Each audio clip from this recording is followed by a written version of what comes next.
지난 주간에 우리는 말씀을 나눴습니다. 지난주 말씀 기억하시는데 또 말씀을 기억하는 설교 내용을 한번 오늘 이야기를 해볼 텐데요. 지난주 우리가 교회는 어떻게 공동체가 이루어집니까? 라고 나눌 때 슈퍼스타 한 사람, 거대한 한 사람의 또 그것을 통하여 섬김, 또 그의 또 멤버, 또 함께 어떤 무언가를 통해서 세워지는 것이 아니라는 사실을 함께 나눴습니다. 즉 한 사람의 큰 걸음보다 작은 10걸음, 10사람의 작은 10걸음이 더 가치 있는 것, 소중히 여기는 것, 그것이 교회의 가치라고 함께 나눴습니다. 그래서 그걸 적용하면서요, 어떻게 그것을 이룰까 했을 때 느헤미야 시대의 사람들이 3장에 나와 있는 것처럼 자기 집 앞에 있는 것들을 중축하고 보수하더라라고 하는 것 나눴습니다. 그러니까 내 앞에 있는 일들을, 큰 그림은 모르지만 그 앞에 있는 그 일들을 해 나가는 섬김을 통하여서 공동체의 모습이 세워지더라라고 했죠.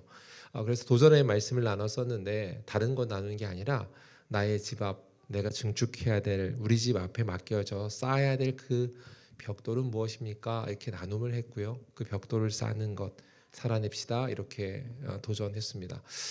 한 주간 살아보면서 여러분은 어떤 벽돌을 쌓으셨습니까? 만나는 지체들을 향해서 뭐 큰 거 아니어도 된다 했어요. 그냥 교회 공동체 안에서도 교회로의 역할 중에 그냥 미소 짓는 것 자체가 다른 것과 차등이 있어서 더 어떠한 부족한 것이 아니라 또한 그것만으로도 충분한 무언가의 섬김이 된다라고 나눴습니다. 그래서 도전해 봤죠. 또 가정에서 남편에게 웃어주기 뭐 이런 것들 적용해 보자라고도 나눔했었습니다. 그렇게 결심하고 실천한 한 주간 지내셨을 텐데 어떻게 여러분이 쌓은 벽돌은 쌓을만 하던가요? 아이한테 웃어주기, 남편한테 웃어주기 했는데 그게 잘 쌓아주셨습니까? 결심을 하면 어떻게 보면 한 번의 결심의 실천은 되는지 모르겠습니다. 그런데 보람이 있었는 분도 있었을 테지만 그 벽에 부딪혀서 금방 이거 어려운 거다라고 느끼셨을 수 있습니다. 벽돌, 미소 짓는 것이라고 하는 작은 벽돌 한 장도 계속 이거 가능한가라는 생각이 든단 말입니다. 왜냐하면 결심을 하고 나서 우리가 금방 돌아서면 백지가 되는 경우가 있습니다. 무언가를 결심하죠. 내가 이제 예쁜 마음으로 아내를 사랑해야지. 내가 예쁜 친절한 마음으로 직장에서 동료들과 함께 이렇게 보내야지. 라고 하는 결심도 이웃사람 무언가 그 일들을 백지가 되진 않더라도 지금 하고 있긴 하지만 끙끙대며 겨우겨우 아직 붙들고 있어서 버거운 상황, 그건 두 개가 다 다르지 않습니다. 무슨 말입니까? 어렵더란 말입니다. 벽돌 한 장 쌓는 게 쉽지 않다라는 결론에 도달합니다.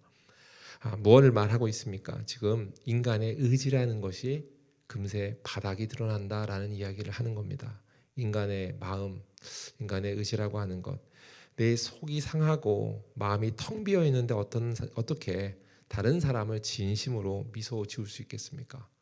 내가 텅 비어 있는 상황에 우리 가족에게조차 그것을 진심 어린 미소로 대할 수 없다. 그것이 인간의 한계입니다. 우리가 갖고 있는 의지의 한계예요. 지난 주간에 성도님들하고 나눔하는 중에 성도님이 이런 이야기를 하셨어요. 용서는 하겠는데 사랑은 도저히 어려워요. 이렇게 얘기하셨습니다. 이 말이 참 오래 남았습니다. 용서는 하겠는데 사랑은 어려워요. 그러니까 용서는 뭐 하는데 원수를 사랑하라니 그 사람 사랑은 못 하겠는데요. 이런 얘기를 했어요. 또 다른 성도님 말씀이 이렇게 얘기했는데 나에게 아픔을 준 그 사람을 떠올리면서 그 사람은 천국에서도 보고 싶지 않아요. 이렇게 표현하는데 공감이 됐습니다. 여러분은 어떠십니까? 공감이 돼요. 끄덕끄덕합니다. 이 이야기가 우리에게 자연스럽게 들립니다. 그런데 그 말과 그 나눔을 할 때 제가 이런 이야기를 했습니다. 이 말을 지금 우리는 오해하고 있기 때문입니다. 뭘 오해하냐면 용서라는 말을 오해한다는 겁니다. 용서라는 말을 오해한다는 것은 이런 걸 거예요. 용서는 하겠는데 사랑은 못해요라고 할 때 용서는 내 의지로 어느 정도 할 수 있는 것이라고 생각하는 것이고 사랑은 내 의지로는 불가능하다라고 말하는 것 같아요. 왜냐하면 실제 그렇습니다. 누군가를 용서하라고 할 때 이런 마음이 들어요. 미워하던 일을 멈추는 겁니다. 그죠? 미워하던 마음을 멈추면 그걸 용서라고 생각합니다. 그러니까 됐어, 됐다, 이제 잊자 라고 하면서 억눌러 놓은 것 뿐인데도 불구하고 우리는 용서했다고 생각합니다. 왜냐하면 지금 내가 미워하지 않으니까, 계속 신경 쓰지 않으니까, 나를 위해서. 그런데 그걸 용서라고 하는가? 진정한 의미에서 그걸 용서라고 하기에는 조금 어려운 것 같습니다. 왜냐? 일회성으로 내가 지금 덮어둔 것 뿐이지 실제 그와 마주하고 다시 얼굴이 떠오르고 무언가 할 때 내 의지로는 그것을 감내하기 어렵기 때문입니다. 감당하기 쉽지 않기 때문입니다. 아니, 불가능하기 때문입니다. 진정한 용서라고 하는 것, 그것을 어떻게 봐야 할까요? C.S. 루이스가 순전한 기독교에서 이렇게 말했는데, 원수를 사랑하라는 명령이 그토록 어렵게 들리지 않는다면 우리는 아직 그것을 진지하게 받아들이지 않은 것이다, 이렇게 했습니다. 원수를 사랑하는 것, 즉 우리 용서하는 것, 그것은 결을 같이 하고 있고 다 있습니다. 같은 맥에 같은 것, 또 가치를 동등하게 보여지는 것을 우리는 알 수 있습니다. 그러니까 용서도 사랑도 우리의 의지, 우리의 힘과 실력으로는 불가능하다라는 거죠. 진정한 용서가 그렇습니다. 용서란 말에 대해서 할 때 이런 말 하잖아요. 용서는 내가 용서할 만한 것을 할 수 있는 것을 하는 것이 아니라 용서할 만하지 않은 것을 하는 것이 용서다. 좀 어려운가요? 내가 할 만하다 싶은 것은 그 용서하는 게 아니라 그냥 할 만한 것이었고, 진정한 용서는 그렇지 않다는 거죠. 그래서 마찬가지로 사랑도 사랑할 수 없는 자를 사랑하는 일이고, 용서도 용서할 수 없는 자를 용서하는 것입니다. 그래서 두 가지, 사랑과 용서는 같은 자리에 있습니다. 같은 자리에 태어난다. 둘 다 우리의 의지로 닿을 수 없습니다. 오로지 부어진 은혜로만 가능합니다. 마치 오늘 성경에서 이야기하고 있는 헤세드처럼 말입니다. 오늘 헤세드는 계속 부어지는 무언가, 또 그 분량에 관한 이야기들을 나누고 있는데, 오늘 말씀의 상황이 그 이야기를 합니다. 그런데 한번 이런 얘기를 할 수 있습니다. 그러니까 용서 한번 해봐야지라고 하고 용서하고 잊어버려야지라고 하는 것이, 그러면 그걸 미워하는 마음을 멈춰야지라고 하는 것이 무의미한가? 아니요, 그렇지는 않습니다. 그 한 걸음이 내가 멈춰야지, 미워하는 걸 멈춰야지가 시작돼야 용서가 되고 사랑도 가능하니까요. 그러니까 그 일은 굉장히 의미 있습니다. 또한 어떤 의미에서 의미 있는가 하면 그것이 은혜의 수위를 높이는 첫 마중물이 될 것입니다. 은혜의 수위를 높여감에 따라 반드시 여러분은, 또 우리는 진정한 용서를 할 수 있고 원수를 사랑하기까지 사랑하는 자리로 이끄실 겁니다. 무엇이요? 그분의 사랑이요. 그분의 사랑이 나에게 부어짐으로 나도 그와 같은 사랑을 하는 존재가 되어지는 것, 그것이 우리 예수 그리스도를 믿는 자, 우리가 예수 그리스도의 성품으로 사는 것, 또 그렇게 성화되어 가는 것이라고 성경이 말합니다. 그전엔 내가 도저히 상상도 못할 법한 그 일들이 나에게 일어나는 것을 가능케 하십니다. 예수 그리스도가요. 그분의 사랑을 경험한 사람만이 진정한 헤세드의 사랑을 체험한 사람만이 그러므로 할 수 있습니다. 무엇을요? 오늘 성경에서 말하고 있는 진짜 사랑을요, 진짜 용서를요. 오로지 예수 그리스도, 그 헤세드의 은혜를 본 사람만이 사랑할 수 있고 충성할 수 있다. 이 사실을 믿으십니까? 그 사실의 믿음 가운데 우리가 기쁨으로, 그러니까 억지로가 아닌 정말 기쁨으로 한다는 그 충성의 자리로 반드시 이끄시는 하나님의 인도하심을 경험하는 저와 여러분이 되길 주의 이름으로 축복합니다. 룻기 2장의 후반부에서 이런 이야기, 이 장면을 이야기하는데요. 어떻게 은혜를 발견한 자의 시선이 변하고 결국 그것이 어떻게 살리는가, 공동체를 살리는가, 다시 생기가 일어나는가라는 것을 살펴보겠습니다.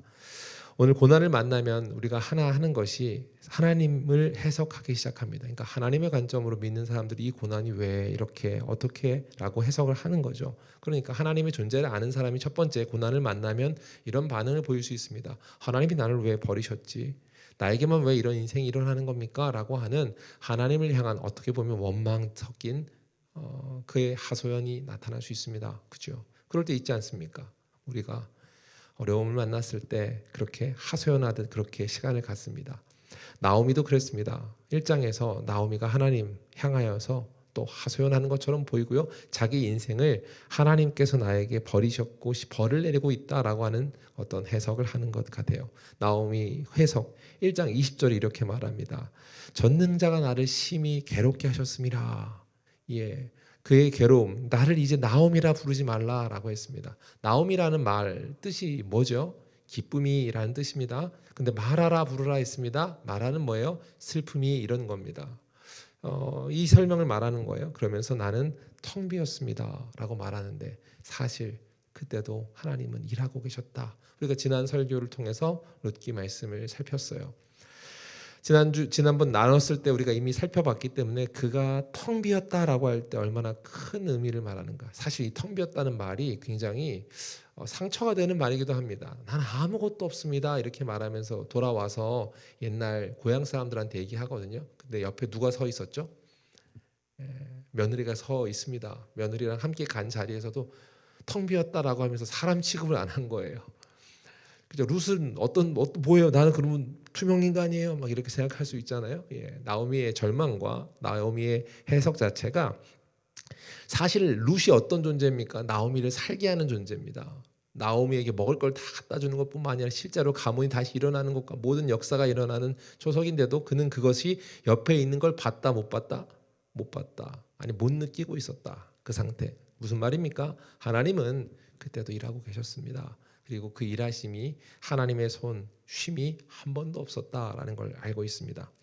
자, 그렇게 말했는데 그때 룻이 곁에 있었다는 사실도 몰랐을 뿐더러 지금 오늘 장면에 있는 밭에서 만나게 되는 누구예요? 보아스. 그가 준비되어져 있는 것 또한 알지 못했습니다. 오늘 보아스를 오늘 만나고 보아스를 통해서 이렇게 살 수 있는 길방도 또한 보리를 얻는 것. 그 얻고 나서 입술에 변화가 일어납니다. 어떤 변화가 일어납니까? 20절입니다. 뭐라고 고백하나? 나오미가 자기 며느리에게 이르되 그가 여호와로부터 복받기를 원하노라. 그가 살아있는 자와 죽은 자에게 은혜 베풀기를 그치지 아니하는도다 하고 나오미가 또 그에게 이르되 그 사람은 우리가 가까우니 우리 기업을 묻는 자 중에 하나니이다 하니라. 아멘. 현실의 자리에서 그대로인데 해석이 달라지기 시작했습니다. 무엇입니까? 이제 복이 있기를 원한다. 하나님이 이제 복을 주는 분으로 바뀝니다. 앞에는 뭐예요? 전능자가 나를 괴롭게 하는 분이다 이렇게 했단 말이에요. 나를 심히 괴롭게 한다 했는데 그분을 통해서 복을 전하는 것으로 시선이 바뀌기 시작합니다. 하나님의 흔적을 읽기 시작할 때 우리는 무엇이 바뀝니까? 심판이라는 것이 은혜의 자리로 바뀝니다. 절망과 고통이라고 하는 시선 눈이 어떻게 바뀝니까? 하나님, 그 산자, 죽은 자를 모두 기억하시는 은혜의 하나님으로 그치지 않는 사랑의 하나님, 멈춤 없는 다음 없는 사랑의 하나님으로 시선이 옮겨지고 해석이 달라지기 시작합니다. 이 말은 무엇을 말하고 있습니까? 여러분, 은혜의 시선이 눈이 띄었을 때 지금 나의 상황 가운데 있는 것 절망과 고통과 심판이 아니라 다시금 읽혀지는 겁니다. 무한한 은혜의 하나님이 일하고자 하시는 모판을 만들고 계시다라고 하는 시선으로 바뀌어지는 것이고 뿐만 아니라 이것을 통해서 하나 하는 겁니다. 이런 절망의 순간 상황에도 나를 잊지 않고 기억하시는 하나님이 계시는구나 라고 하는 걸 아는 겁니다. 사랑하는 성도 여러분, 여러분 가운데 마음 가운데 낭망하고 절망하고 있다면 반대로는 절망하고 낭망하고 있는 나의 이 상태 아니면 도저히 경험할 수 없는 하나님의 높은 수위를 경험할 수 있는 기회라고요. 내가 깊이 그냥 빠져 있는 것 같고 나락으로 떨어진 것 같은데 그때 은혜의 수위를 느끼게 하시는 하나님의 크신 또 다른 손이 그 자리에 작용한다고요. 무슨 말입니까? 내가 해결할 수 없는 더 큰 절망에 있을 때 하나님은 나를 어떻게 사랑하셔서 끌어내시려고 하실고 라고 하는 것을 그 하나님의 더 깊이 있는 사랑을 우리가 다시 한번 상고하게 되는 시선의 변화가 있더란 말입니다. 사랑하는 성도요, 여러분은 고난과 절망의 상황 가운데 하나님이 얼마나 크신 분인지를 다시 한번 기억하는 기회로 삼길 주의 이름으로 축복합니다. 그리고 그 기회가 실제 일어나는 걸 우리가 그 인지함을 통하여서 바라본 자만이 그 수위가 차오르는 과정을 본다고요. 그렇지 않고 다 지난 다음에 그때 그랬지, 이건 좀 후진 겁니다. 나중에도 알겠지만 그때 돌아보면 알게 됐을 때에 기다리고 느끼고 공감하고 같은 시간을 살아가며 하나님의 일하심을 보던 사람과 그 차이가 있겠죠. 깊이 있는 경험이 되어지기를 주의 이름으로 축복합니다. 오늘 말씀의 시간을 보십시다. 일상 속에 숨겨져 있는 하나님의 은혜를 경험하는 것, 그것이 여러분에게 도전 드리는 메시지인데, 오늘 하나님의 일하심은 굉장히 평범하고 일상처럼 일어납니다. 2장 17절입니다. 같이 읽겠습니다. 시작.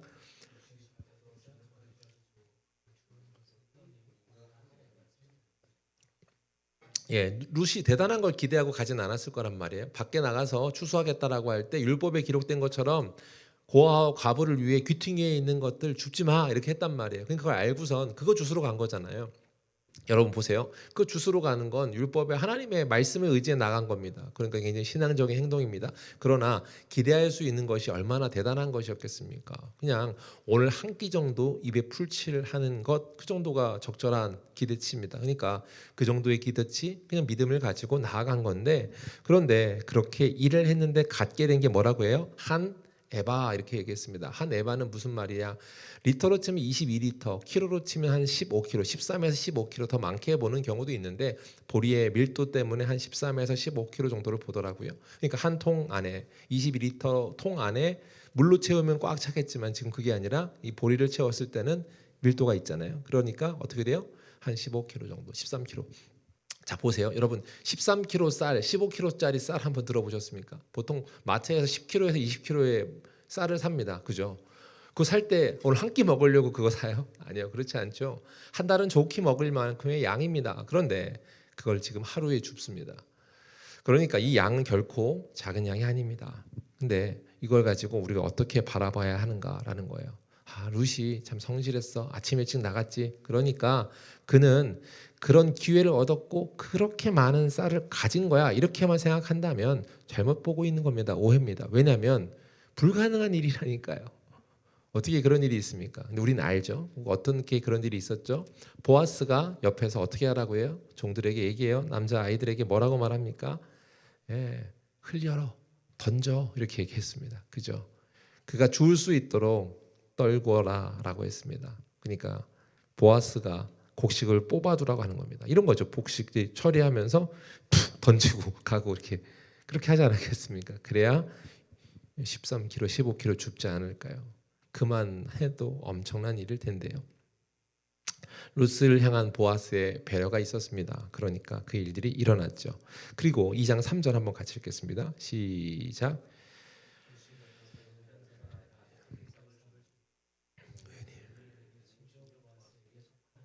이 밭으로 갔다고 할 때 지금 뭐라고 말하면서 말을 하고 있습니까?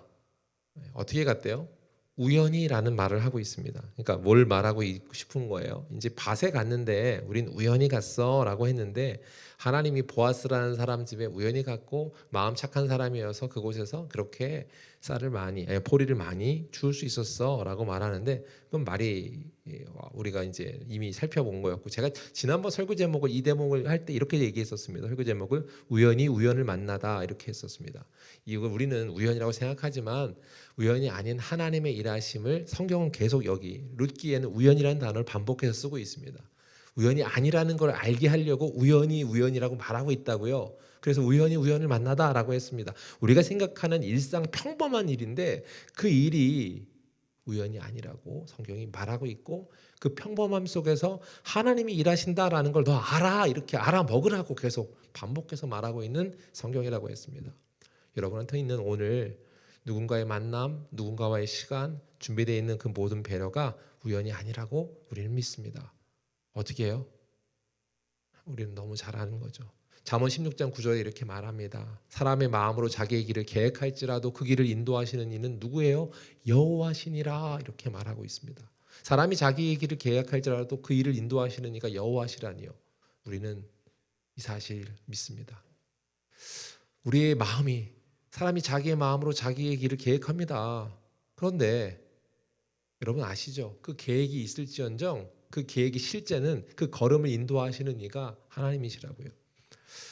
오늘요 어느 밭이라도 들어가 보자라고 하면서 작은 확률에 기대어서 밖에 나갔을지 모릅니다. 그러나 하나님은 알고 계셨습니다. 오늘 네가 갈 걸음, 그곳에서 만날 사람, 또 그것을 통해서 어떻게든 역사하시사 하나님의 뜻을 이루겠다라고 하시는 하나님의 성취의 뜻, 이루심이 있었습니다. 그게 하나님의 섭리입니다. 우리는 종종 이 섭리를 어떻게 기억하냐면 하나님이 일하실 때 어떻게 생각해요? 대단한 거대한 무언가의 기적이라고 생각합니다. 무슨 말입니까? 홍해를 좀 갈라줘야 하나님이 일하신 겁니다. 기적적으로 일어나서 내가 갑자기 막 했는데 무언가의 질병이 크게 고쳐지고 또 무언가의 상황 가운데 홍해가 갈라지는 기적의 순간까지 내가 세상에 생각해도 이건 불가능해라고 하는 나의 셈법 아래 하나님의 일하심을 계산하기 시작한다라는 말입니다. 그러나 일반적인 대개의 경우는 하나님은 평범한 식탁, 평범한 만남, 일상적인 시간에 그 쉼터, 그 삶 속에서 역사하십니다. 그 시간 중에 우리는 그걸 침묵으로 느낄 때 있는데 침묵을 오해하지 마십시오. 하나님의 부재가 아니란 말입니다.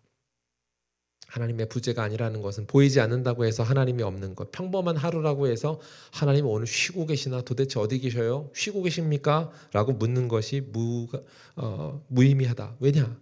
우리가 생각하는 그 하나님의 열심은 오늘도 우리와 함께 있고 쉬지 않으시다라는 겁니다. 이것이 헤세드의 은혜입니다. 헤세드의 은혜가 우리의 시선을 바꾸길 주의 이름으로 축복합니다. 하나님 보십시오. 지친 몸에 어떤 룻이 손에 한 13kg, 15kg 되는 그 엄청난 양의 보리를 들고 집으로 돌아왔습니다. 그래서 그 다음에 말하는 어미의 대답은 그래서 오늘 어디서 일했니? 이런 게 아닙니다. 어떻게 얘기했겠어요? 야, 도대체 어디서 오늘 일하고 온 거냐라고 하면서 깜짝 놀라 말하지 않았겠습니까? 갑자기 얘가 이만큼 막 15kg를 들고 오는 겁니다. 깜짝 놀랐겠죠. 깜짝 놀란 그 어미가 얘기하는 겁니다. 오늘 그 일한 곳이 어디냐라고 대답할 때 오늘 일하게 한 사람이 보아스입니다라고 한 겁니다. 보아스입니다라고 말할 때 그 얘기를 듣고선 머리를 텅 맞은 것 같았던 것 같아요. 그래서 다시 한번 얘기한 게 20절에 아까 말한 게 이거란 말이에요. 그는 우리의 기업 무는 자이다라고 말했습니다. 무엇을 고백하고 있습니까?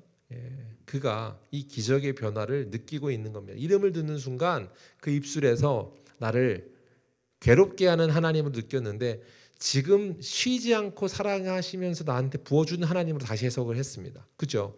쉬지 않고 부어주시는 하나님이라는 말을 어떻게 이해하는가 보면 성경 여기서 보세요.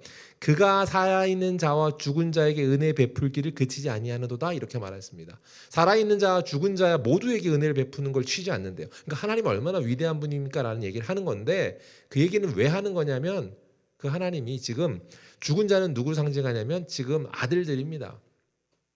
아들들이 지금 가문이 끊긴 거예요. 죽었으니까요.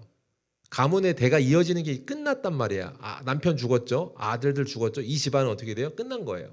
근데 기업 무는 자를 통해서 이 고엘입니다. 그를 통해서 해결되는 게 뭐냐면 대가 이어집니다. 그와 결혼하게 됨으로 어떻게 되는 거예요? 그 가문의 씨도 인정받는 겁니다. 그 며느리가 결국 룻이 이와 기업 무는 자를 통해서 다시 그가 재산을 찾아줄 뿐만 아니라 죽은 자에게도 다시 가문이 이어지 다시금 해결되어지는 건 그게 성경이 말하고 있는 이야기입니다. 사랑하는 성도 여러분, 오늘 말씀을 생각하면서 한 번 더 기억하고 기대하며 나아가길 소망합니다. 이 얘기는 무엇입니까? 그가 하나님의 시선, 하나님의 일하심 그것을 보았습니다. 그가 나오미가 지금 고백한 고백입니다. 그 고백을 한번 기억해 보시죠. 나오미가 앞에서 말한 고백이 있었습니다. 아까 뭐라고 했죠? 나를 뭐라고 부르지 말라고요? 나오미. 나오미는 뭐요? 기쁨이. 나를 말하라 부르라 나는 슬픔입니다 라고 부르라고 했던 쓰라림입니다 고통입니다 라고 했던 나는 텅 비었습니다 라고 했던 절망의 여인이 지금 축복의 언어로 대화하고 있는 겁니다. 하나님의 복이 있기를 원한다. 그 하나님을 잊지 않고 은혜 베풀기를 쉬지 않는다 라고 말하고 있습니다. 여기서 은혜 베풀기를 쉬지 않는다 그치지 아니하는도다 했던 그 은혜라는 말이 헤세드입니다. 성경에서 오늘 이 단어 헤세드라고 말했습니다. 이 헤세드를 봤던 거예요. 언약적 사랑, 쉼없는 사랑을 보았기 때문에 그녀가 바뀌었습니다. 표현이 달라졌습니다. 그의 마음밭이 변화되기 시작했습니다. 이것이 무엇을 말하는 겁니까? 20절에 그 은혜를 베푸는 하나님이 어떤 분인지를 지금 설명하면서 또 간절히 확인하고 있습니다. 20절 한번 같이 읽겠습니다. 시작.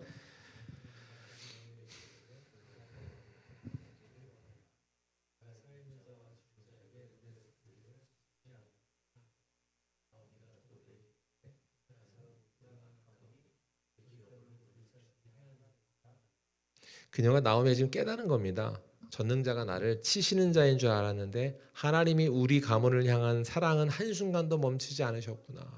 살아있는 자 죽은 자를 택하여 베풀기를 은혜 베풀기를 쉬지 않으신다.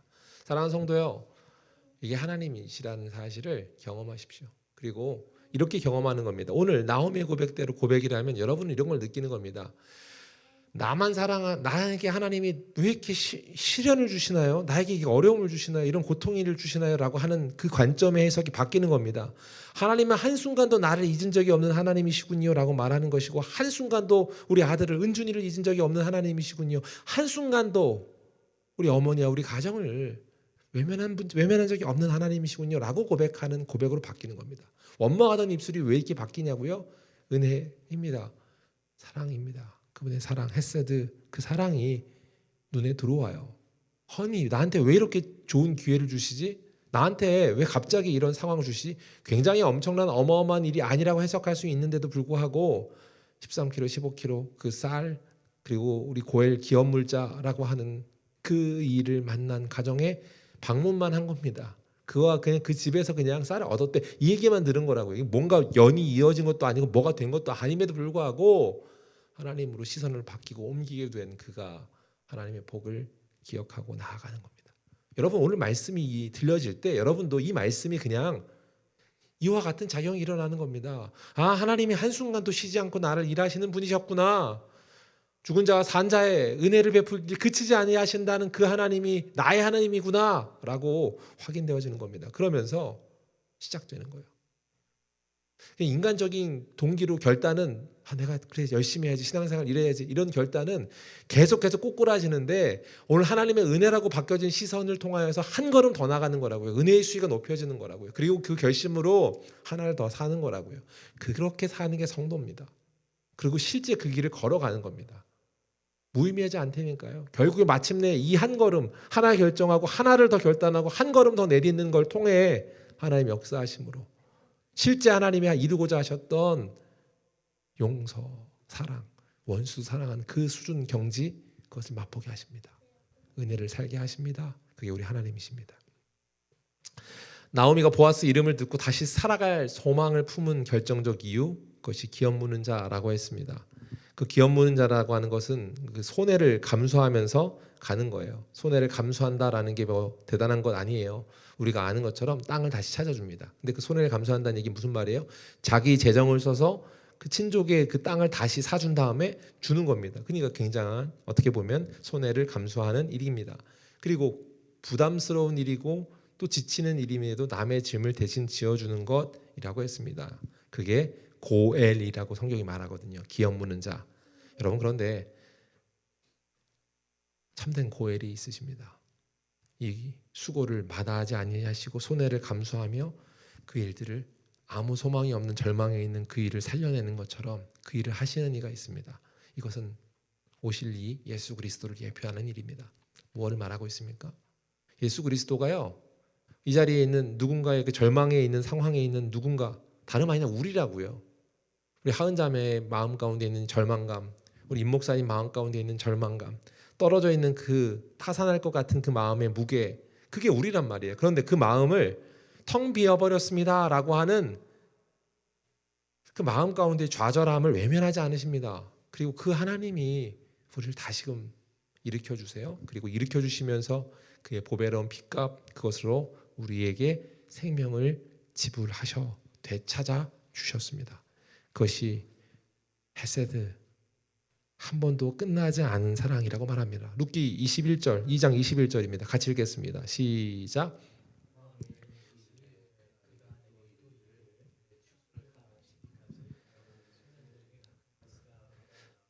무슨 말을 하냐면, 내가 너 이제 있단 말이에요. 이건 뭐, 이 친절은 뭐예요? 단 한 번으로 끝나지 않은 친절이라는 겁니다.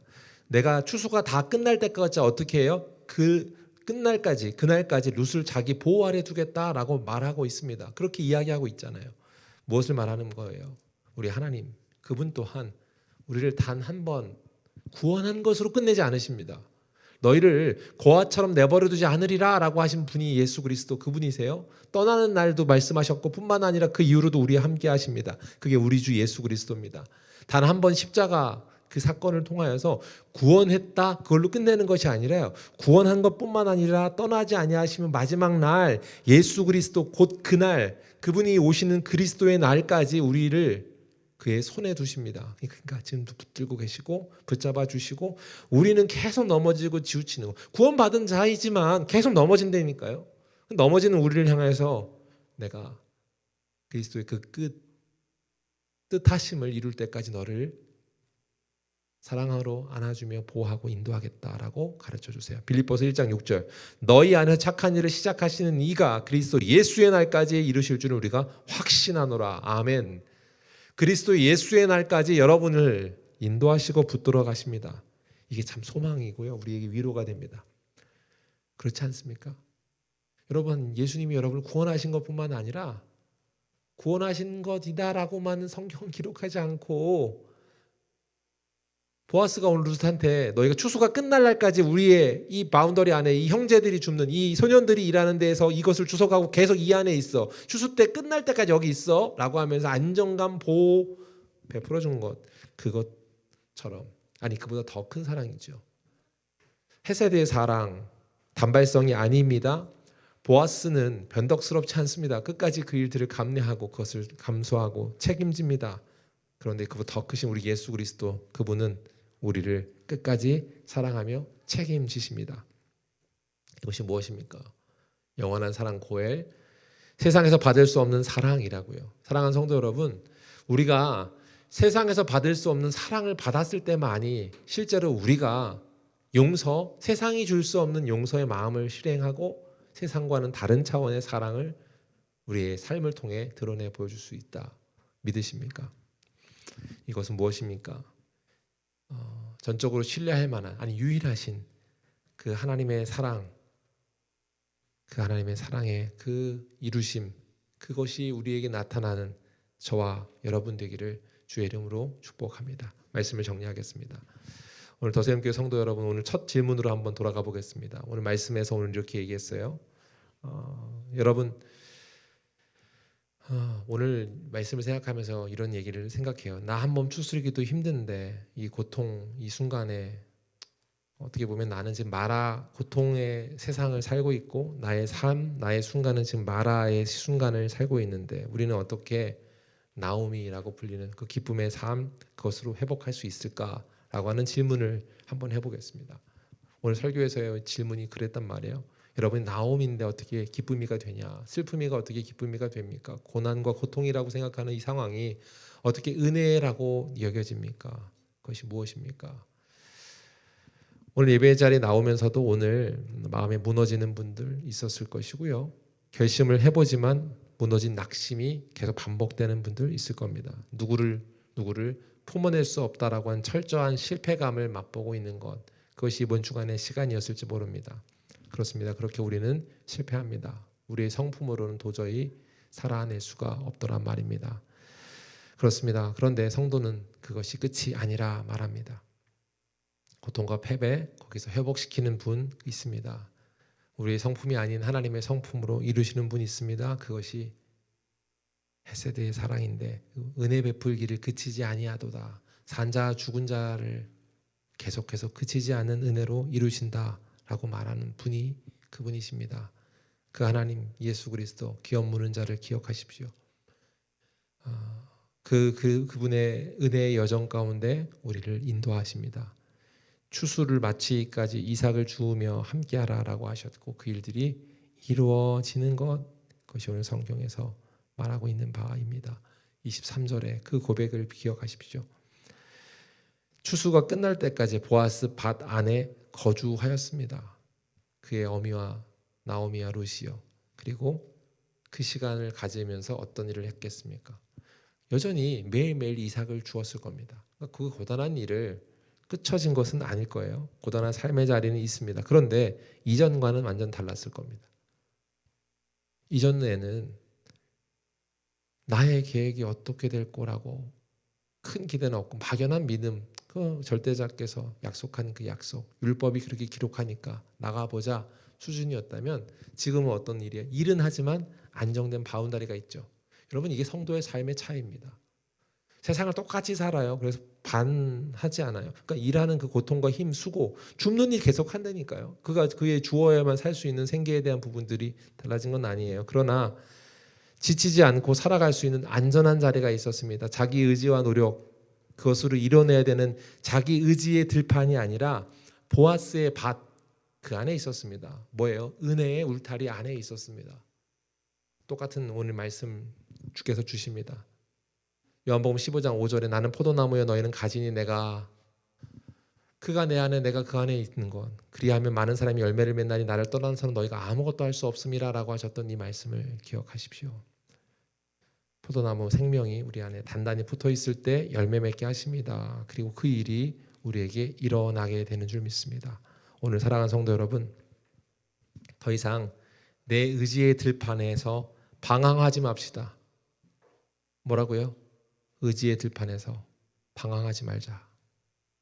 의지의 들판에서 방황하지 않다라는 말씀이 무엇을 의미합니까? 오늘 내가 무언가를 이루어내야겠다라고 하는 그것으로 씨름하지 마십시오. 우리를 향해 폭포수처럼 부어주시는 고엘의 사랑 그 안으로 들어가는 저와 여러분 되기를 주의 이름으로 축복합니다. 그리고 그 일이 우리에게 그 기업 무는 자 선하신 하나님의 손이 함께 있음을 평범한 일상 속에서도 그 일이 일어남을 볼 수 있는 우리의 영적 눈이 시선이 떼어지는 오늘의 말씀 되기를 주의 이름으로 축복합니다.